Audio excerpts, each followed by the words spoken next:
Memahami emosi dan perasaan sendiri sepintas terlihat mudah dilakukan. Mengenal diri sendiri semestinya menjadi hal yang tak terlalu rumit untuk diupayakan. Namun, pada kenyataannya ada banyak hal kompleks yang perlu kita pahami soal diri sendiri. Ada sebuah buku menarik yang bisa membantu kita memahami diri dan perasaan kita. Buku berjudul Merawat Luka Batin ini dapat menjadi salah satu buku yang sangat bermanfaat untuk membantu kita memahami diri kita sendiri dengan kompleksitas emosi dan perasaan kita.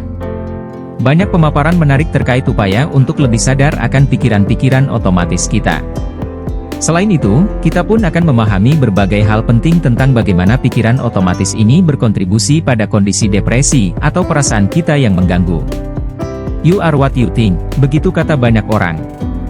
Padahal, ketika saya berpikir saya kaya, uang dalam rekening saya tidak otomatis bertambah. Akan lebih tepat jika kutipan ini sedikit diubah menjadi, you are how you think, karena perasaan dan diri kita bergantung pada bagaimana cara kita berpikir. Buku ini berisi tentang proses berpikir, bukan sekadar berpikir dengan positif. Saat perasaan sedang tidak baik-baik saja, terlebih pada keadaan depresi, proses pikir kita biasanya ikut andil dalam memperburuk keadaan. Namun, sulit bagi kita untuk menyadari proses berpikir yang bermasalah ini karena kita menganggapnya sebagai cara kita melihat realitas. Menyadari pikiran yang keliru saat hal itu muncul bukanlah hal yang mudah.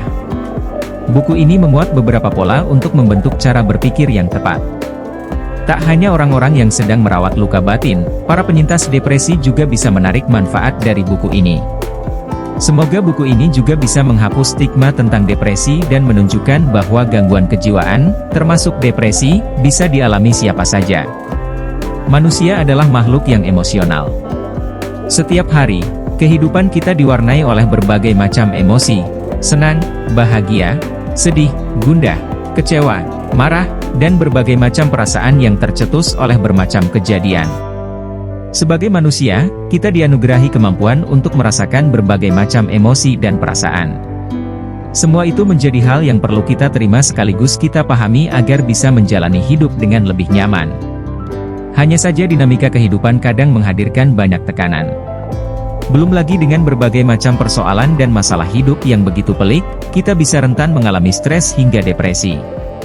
Melalui buku ini, kita bisa mengenal depresi dan kesehatan mental secara umum hingga pemahaman tentang pikiran dan perasaan. Tak hanya itu saja, ada latihan-latihan yang bisa kita praktikkan langsung untuk bisa lebih wawas diri dan menghadirkan rasa nyaman saat merasa kewalahan dengan emosi dan perasaan sendiri.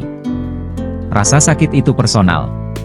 Kita tidak bisa membandingkan rasa sakit yang satu dengan yang lain.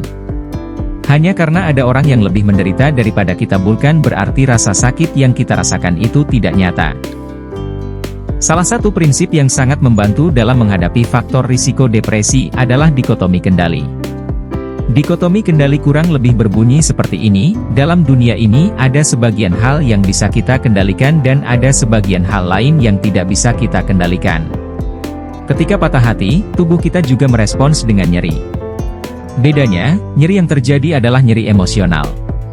Tidak hanya patah hati, beragam peristiwa traumatis, penolakan, kekecewaan, pengabaian, kegagalan, dan ragam peristiwa kehidupan lain pun bisa memunculkan nyeri emosional. Membaca buku ini membantu kita untuk mengarahkan cara berpikir yang lebih tepat dalam kaitannya dengan emosi, pikiran, dan perasaan manusia yang berlapis-lapis. Ada sejumlah kiat yang bisa langsung dicoba untuk membantu kita berpikir dengan lebih jernih di segala situasi. Serta ada sejumlah hal yang bisa dilakukan untuk mencegah tindakan menyakiti diri sendiri. Buku ini bukan untuk mendiagnosis diri sendiri soal kondisi kesehatan mental, melainkan menyuguhkan berbagai informasi penting untuk mengenal diri sendiri dan memahami kompleksitas depresi. Kalau mulai merasakan gejala-gejala yang mulai mengarah ke depresi atau gangguan mental yang serius, sangat disarankan untuk segera mencari bantuan profesional seperti ke psikolog atau psikiater. Merawat Luka Batin, buku ini sangat cocok dibaca bagi yang ingin mengetahui soal depresi yang dipaparkan berdasarkan sains. Bagi yang ingin mengenal diri sendiri lebih baik, buku ini juga bisa jadi referensi yang menarik. Kita bisa mendapat semacam arahan untuk memiliki pola berpikir yang lebih sehat dan cara menata perasaan yang lebih baik untuk menjalani hidup dengan lebih nyaman lagi.